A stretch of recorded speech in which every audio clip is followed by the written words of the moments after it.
the demons actually believed that. They knew who Jesus was. They called him out multiple times. As a matter of fact, to the point to where he even told him to shut up. Stop doing that. You know, because they were causing confusion by what they were doing. They weren't doing it to present the fact that he truly is. They were trying to cause confusion. They knew. Hey.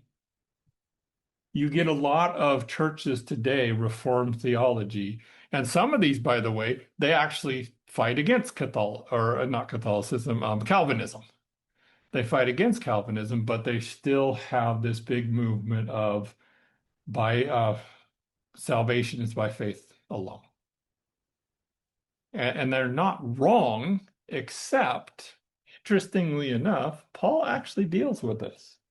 Well, let's go over into 1 Corinthians chapter 15.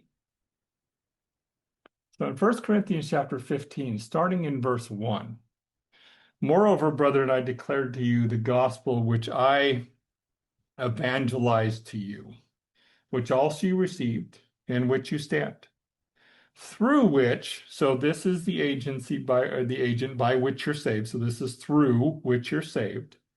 Since you hold fast, and I'm going to translate this if as since, because he's saying if, assuming it's true, and it is, in the context.